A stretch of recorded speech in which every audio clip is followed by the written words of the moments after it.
सभी विद्यार्थियों का स्वागत है। आज हम हिंदी बी की किताब स्पर्श से कबीर नामक पाठ की शुरुआत कर रहे हैं और कबीर की साखियों को हम यहाँ पढ़ेंगे और उसकी व्याख्या भी मैं करने की कोशिश करूँगा। तो आइए सबसे पहले हम कबीर का परिचय जानते हैं। कबीर का जन्म 1398 में काशी मतलब आज का जो बनारस है में हुआ था। गुरु रामानंद के शिष्य कबीर ने 120 वर्ष की आयु पाई। 120 साल तक ये जीवित रहे। जीवन के अंतिम कुछ वर्ष मगहर में बिताए और वहीं चिर निद्रा में लीन हो गए। कबीर का आविर्भाव ऐसे समय में हुआ था जब राजनीतिक, धार्मिक और सामाजिक क्रांतियां अपने चरम पर थीं। कबीर क्रांतदर्शी कवि थे। उनकी कविता में गहरी सामाजिक चेतना प्रकट होती है। उनकी कविता सहज ही मर्म को छू लेती है। एक ओर धर्म के बाह्याडंबरों पर उन्होंने गहरी और तीखी चोट की है, तो दूसरी ओर आत्मा परमात्मा के विरह मिलन के भावपूर्ण गीत गाए हैं। कबीर शास्त्रीय ज्ञान की अपेक्षा अनुभव ज्ञान को अधिक महत्व देते हैं। उनका विश्वास सत्संग में था और वे मानते थे कि ईश्वर एक है, वह निर्विकार है, अरूप है। कबीर की भाषा पूर्वी जनपद की भाषा थी। उन्होंने जन चेतना और जन भावनाओं को अपने शब्द और साखियों के माध्यम से जन जन तक पहुंचाया। तो यह उनका संक्षिप्त परिचय था। वे मानते थे कि ईश्वर एक है और वह निर्विकार है और अरूप है, अर्थात उसका कोई रूप नहीं है। कबीर को भाषा का डिक्टेटर कहा जाता है और उनकी भाषा कही जाती है कि पंचमेल खिचड़ी है। मतलब कई भाषाएं उनकी साखियों में, उनकी रचनाओं में कई भाषाओं के शब्द मिल जाएंगे। अब हम पाठ के बारे में देख लेते हैं। सबसे पहले जानते हैं कि साक्षी शब्द का ही तद्भव रूप है। तत्सम तद्भव आप लोगों को बताया गया होगा। तो साखी शब्द जो है साक्षी शब्द से बना है। साक्षी शब्द साक्ष्य से बना है, जिसका अर्थ होता है प्रत्यक्ष ज्ञान।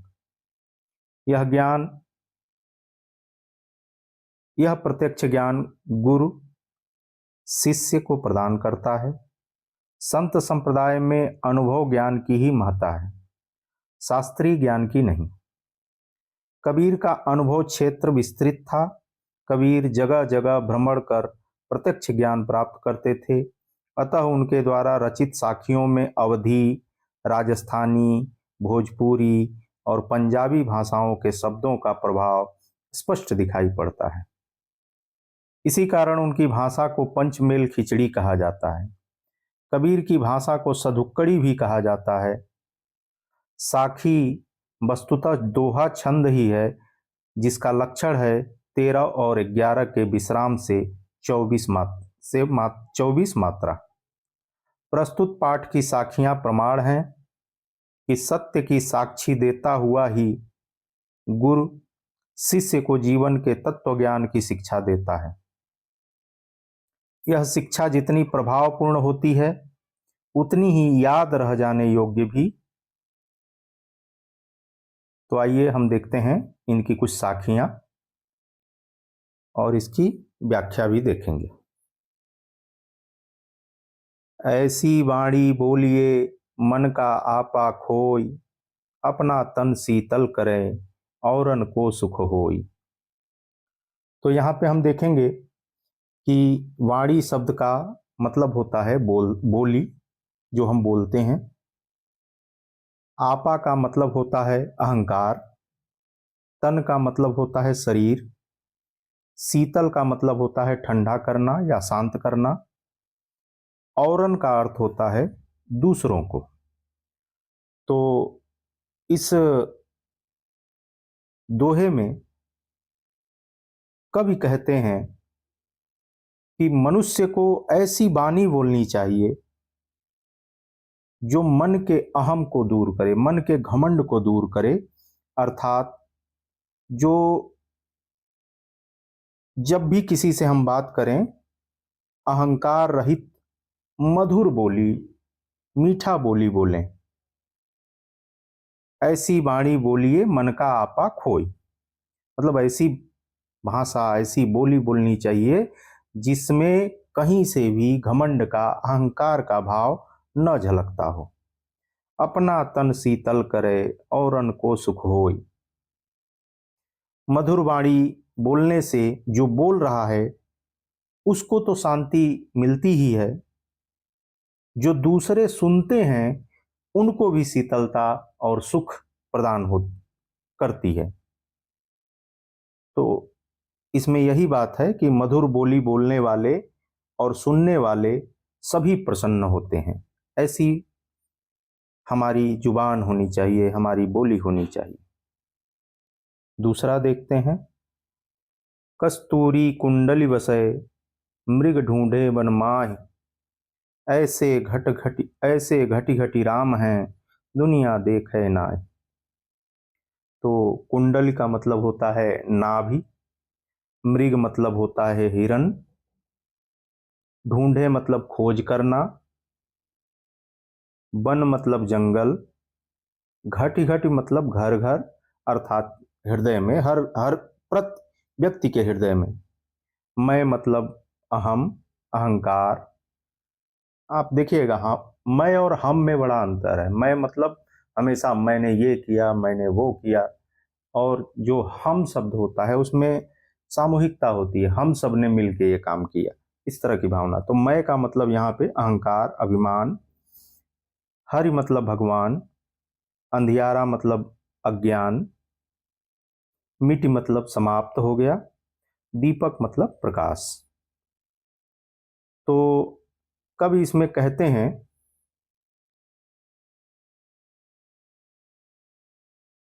इस दोहे में कवि कह रहे हैं कि हिरन जो होता है, कस्तूरी कुंडली वसय मृग ढूढ़े वन माय। मृग मतलब हिरन, और कस्तूरी मतलब आ, किसी प्रकार का एक, कह सकते हैं कि जैसे कोई चमत्कारिक वस्तु। तो कस्तूरी का निवास मृग के नाभि में ही होता है। कहने का मतलब यह है कि हिरन के शरीर के अंदर ही कस्तूरी रहता है। मृग ढूंढे वन माय, लेकिन मृग जो होता है, हिरन जो होता है, वो भाग भाग के देखता है कि आखिर इस कस्तूरी की खुशबू कहाँ से आ रही है, और वो जंगल जंगल भाग भाग के ढूंढता है। ऐसे घटी घटी राम हैं दुनिया देखे ना। तो उसी प्रकार से, जिस प्रकार से हिरन के नाभि में कस्तूरी रहता है, उसी प्रकार हृदय हृदय में, मनुष्य, हर प्रत्येक मनुष्य के हृदय में राम रहते हैं, अर्थात ईश्वर रहते हैं। लेकिन दुनिया उनको कभी देख नहीं पाती। वह भी कभी मंदिर में, कभी मस्जिद में, कभी गुरुद्वारे में, तो कभी कहीं, तो कभी कहीं वो ढूंढता रहता है। अपने अंदर वो हृदय को तलाशना नहीं चाहता, अर्थात उसे अपने अंदर ईश्वर होने का ज्ञान नहीं है। जब यह ज्ञान जिस व्यक्ति को हो जाता है, वह व्यक्ति सारे भ्रमों को भूल जाता है, छोड़ देता है। अगला दोहा है, जब मैं था तब हरि नहीं, अब हरि हैं मैं नाही, सब अंधियारा मिट गया, जब दीपक देखा माही। मैं इसका भी इसमें कई शब्द हैं उनके अर्थ बता दिया था पहले ही। तो देखते हैं इसमें जो हरि हैं वो ईश्वर को कहा गया है। अंधियारा मतलब अंधेरा, अज्ञान। मिट मतलब मिटना, दीपक मतलब प्रकाश, ज्ञान। हम्म। तो जब मैं था, मैं अभी कुछ देर पहले बता रहा था कि मैं का मतलब अहम, घमंड। जब मनुष्य के अंदर जब मैं था तब हरि नहीं, तब ईश्वर नहीं थे। जब मेरे मन के अंदर, हृदय के अंदर घमंड की भावना थी तब ईश्वर का कहीं दर्शन नहीं था। अब हरि हैं अर्थात ईश्वर हैं और मैं नहीं। ज्यों ही मेरे अंदर का घमंड मिटा, ईश्वर को हमने जान लिया और वह घमंड अपने आप नाश हो गया, नष्ट हो गया। सब अंधियारा मिट गया जब दीपक देखा माँ। कह रहे हैं कि जब मुझे ज्ञान की प्राप्ति हुई तो सारा अंधेरा जो था, सारा भ्रम का जो जाल था, सारी माया जो थी, वह सब हट गया, सब दूर हो गया। आगे देखते हैं। सुखिया सब संसार है, खाए अरु रोवे, अरु सोवे। दुखिया दास कबीर हैं, जागे अरु रोवे। तो इसमें सुखिया मतलब सुखी, और बाकी कुछ तो उस तरह का है नहीं।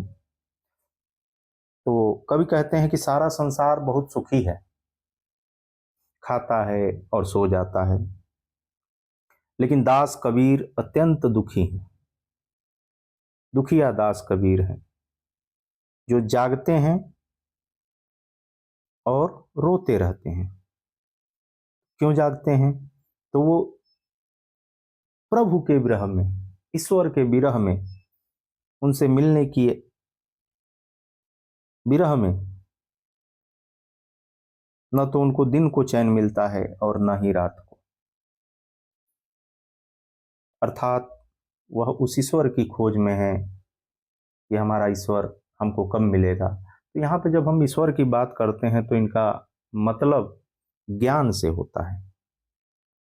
मतलब कब तक हमको ज्ञान मिलेगा उसके लिए वो परेशान है।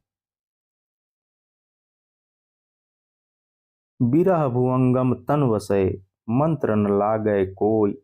राम वियोगी ना जीवे, जीवे तो बौरा होय। अगले दोहे में कह रहे हैं, इसमें भुवंगम मतलब भुजंग, सांप। विरह मतलब जब हम अपने प्रिय से दूर चले जाते हैं तो उसकी याद आती है, तो वह याद आने की जो भावना है वही विरह की भावना हो जाती है। और बौरा मतलब इसमें पागल होना। तो कह रहे हैं कि विरह रूपी भुजंग कवि के शरीर में बसता है। विरह भुवंगम तन बसे, तन मतलब शरीर, बसे मतलब बसता है। तो विरह रूपी जो सांप है, जो सर्प है, जो भुजंग है, वह कहाँ बसता है? कवि के शरीर में बसता है। मंत्र न लागे कोई, और उसे निकालने के लिए कोई भी मंत्र, कोई भी दवा काम नहीं करती। कवि कहते हैं कि ईश्वर के विरह में मेरी ऐसी दशा है, राम वियोगी ना जीवे। मतलब राम के वियोग में कवि की दशा ऐसी हो गई है कि उनके वियोग में जिंदा नहीं रहेंगे, और अगर जिंदा रह भी गए तो निश्चित ही पागल हो जाएंगे। मतलब राम के बिना, ईश्वर के बिना वह जिंदा नहीं रहेंगे, और जिंदा अगर रह भी गए तो निश्चित तौर पे पागल हो जाएंगे। अगला देखते हैं। निंदक नेड़ा राखिए, आंगड़ी कुटी बधाई। बिन साबण पाणी बिना, निर्मल करे सुभाई। इसमें निंदक मतलब चुगली करने वाला या आलोचना करने वाला। नेड़ा मतलब नजदीक या पास में। आंगन मतलब आंगन में। कुटी मतलब कुटिया, छानी, झोपड़ी। और साबण मतलब साबुन। पानी मतलब पानी। निर्मल मतलब स्वच्छ करे, शुद्ध। तो देखते हैं इसका। कवि कहते हैं कि मनुष्य को निंदा करने वाले व्यक्ति को अपने नजदीक रखना चाहिए। मतलब जो आलोचक होता है उसके साथ ज्यादा रहना चाहिए, उसे उसकी बातों को बुरा नहीं मानना चाहिए। कह रहे हैं कि निंदक नेवड़ा राखिए, निंदक जो होता है उसको अपने पास रखिए। खासकर तब हो सके तो उसे आंगन में ही कुटिया बनाकर रखो और अपने घर में ही बास दो। अगर संभव हो तो उसे अपने आसपास से दूर जाने ही मत दो। क्यों? बिन साबण पानी बिना निर्मल करे सुभाए। आपका स्वभाव बिना साबुन और पानी के ही निर्मल बना देगा, स्वच्छ बना देगा, अर्थात शुद्ध बना देगा। होता क्या है कि आप गांव देहात शहर बाजार कहीं भी रहते हो, घर परिवार में रहते हो, जलने वाले लोग बहुत होते हैं। तो दरअसल जो जलने वाले होते हैं वो हर कदम कदम पर आपकी आलोचना और निंदा करते रहते हैं। तो उनकी आलोचनाओं और निंदाओं से कभी बुरा नहीं फील करना चाहिए, उसको पॉजिटिव वे में लेना चाहिए, क्योंकि वे हमारी गलतियों को इंगित करते रहते हैं, जिससे हमारी गलतियां समझ में आ जाती हैं और हम अपनी गलतियों को पकड़ करके अपना व्यवहार, अपना स्वभाव सुधार लेते हैं। अगला है, पोथी पढ़ी पढ़ी जगमुआ, पंडित भया न कोई, एक आसिर पीव का, पढ़े सो पंडित होई। कवि कह रहे हैं कि संसार के लोग जो होते हैं वो वेद पढ़ते हैं, ग्रंथ पढ़ते हैं, तरह तरह के पोथी पढ़ते हैं, शास्त्रों का ज्ञान लेते हैं, और वे सभी पढ़ पढ़ करके, पहले के भी लोग जो है पढ़ पढ़ के मर गया, लेकिन कोई उनमें से आज विद्वान नहीं हो सका।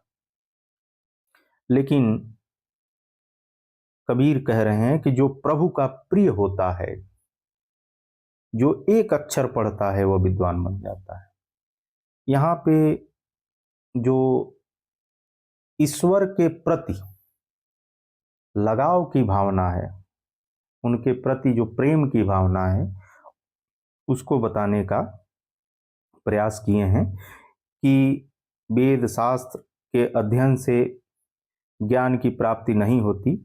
वहीं जो साधु संत होते हैं वे अपनी प्रियजनों के संगति में रह करके, संगत में रह करके विद्वान बन जाते हैं या विद्वान बन सकते हैं। तो कहने का मतलब कुल मेन चीज इसमें है कि प्रेम पूर्वक किया गया अध्ययन।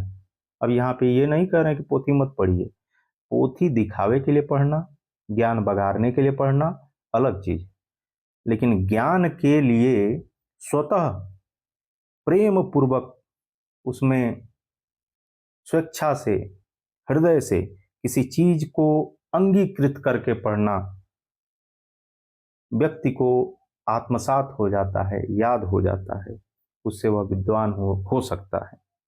तो इसमें वही बात कही गई है कि आप दिन रात पोथी पत्रा पढ़ते रहिए, आप विद्वान नहीं हो सकते हैं, लेकिन अगर प्रेम की भावना से अगर आप दो अक्षर भी, दो शब्द भी पढ़ लें या अच्छी संगत में रहें तो आप विद्वान बन सकते हैं।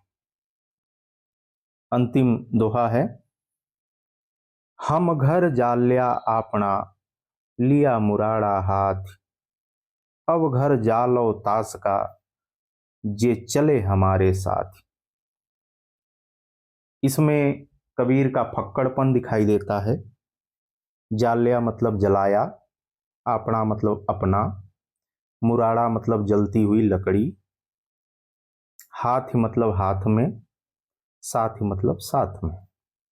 अब इसी को कई तरह से पढ़ा जाता है, जैसे ये तो ज़्यादा से ज़्यादा इसमें राजस्थानी भाषा का प्रयोग है,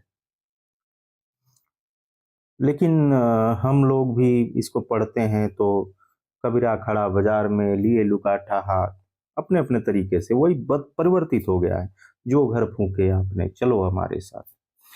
तो यहाँ पे इसको ये ओरिजिनल रूप से दिया गया है और कबीर ग्रंथावली बाबू श्याम सुंदर दास द्वारा जो संपादित है उसमें से लिया गया है और इसी को प्रमाणित माना जाता है। तो कवि इसमें कहते हैं कि हमने जलती हुई लकड़ी को हाथ में लेकर अर्थात प्रभु भक्ति से अपने हृदय को जलाया है। हम घर जल लिया आपने लिया मुराठा, हमने अपना घर जो जलाया है वो प्रभु के अर्थात ईश्वर की भक्ति से, भक्ति में डूबकर अपना घर जलाया है। और कह रहे हैं कि जो भी हमारे साथ इस भक्ति मार्ग पर चलना चाहता है वह अपने घर को खुद जलाए, हम उसमें कुछ नहीं करेंगे। जो चलना चाहता है हमारे साथ वह अपने घर को खुद जलाए। यहाँ पे कवि का जो तात्पर्य है वह यह है कि हमारी जो भक्ति है वो बड़ी कठिन है। इसमें मोह माया, धन दौलत, घर द्वार, माई बाप, बेटा बेटी सब छोड़ना पड़ेगा, तब जाकर के इस मार्ग पर आप जा सकते हैं। मतलब समस्त सांसारिक सुखों को छोड़ करके ही भक्ति मार्ग पर चला जा सकता है। ठीक है, उम्मीद है आप सबको समझ में आया होगा। इसके प्रश्न आप देखिएगा, ये प्रश्न है और प्रश्न को लिखने का प्रयास करिएगा। तो आज के लिए इतना ही, अगला पाठ लेकर के जल्दी ही हाजिर होंगे। बहुत बहुत धन्यवाद।